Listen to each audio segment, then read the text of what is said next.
Would you like to hear more about the particular scriptures that have been used to condemn homosexuality? I'm Reverend Brent Hawks.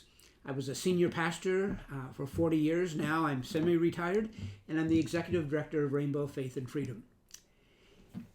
In an earlier version of the Homosexuality in the Bible series, I talked about parallel Bibles, that these are places where you can go to look at, in this case, 4 different translations of the Bible, so you can see what the chapter was and how it was translated by the different scholars who did those translations.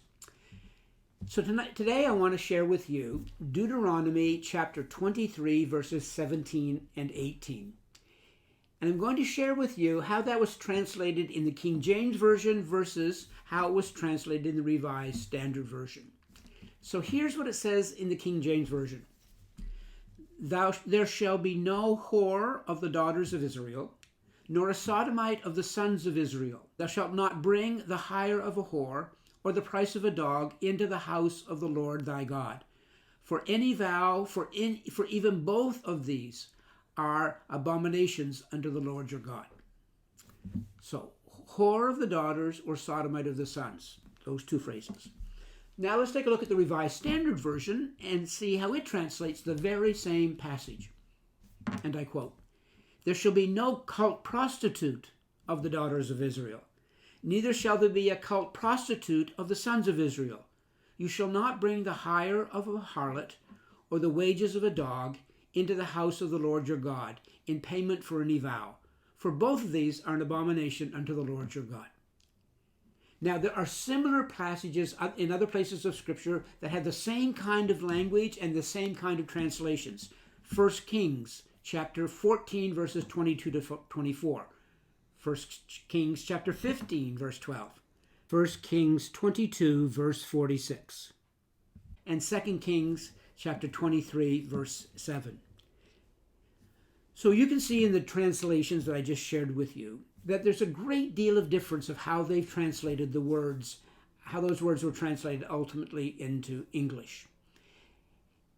In the Hebrew language, the male version of these words is Kadesh, Kadesh,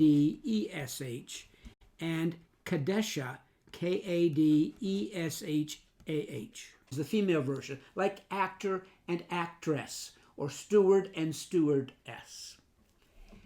You can see from what the scholars in ancient times said and what the scholars say today about the discrepancy. The Greek words that were used referred to prostitution. The ancient writer Philo talked about pedophilia, and the ancient rabbis talked about this being about prostitution.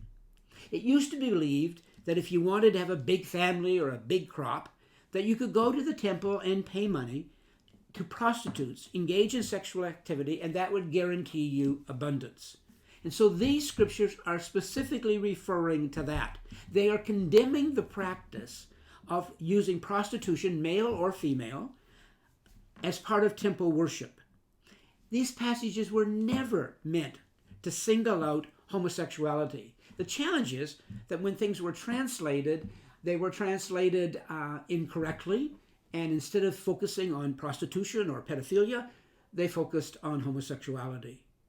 Certainly, this is a situation where scriptures on such flimsy translations should not ever have been used to condemn a whole segment of society, to condemn the gay and lesbian community.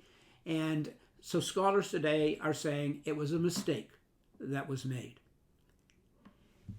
If you found this video helpful, please share with your friends. Please share with folks who are struggling with their spirituality and their sexuality. And we'll continue to go through other scriptures in future videos. And so if you'd like to subscribe, click on the subscribe button or the little bell button beside the subscribe button, and you'll get a notice whenever we post a new video. Thank you.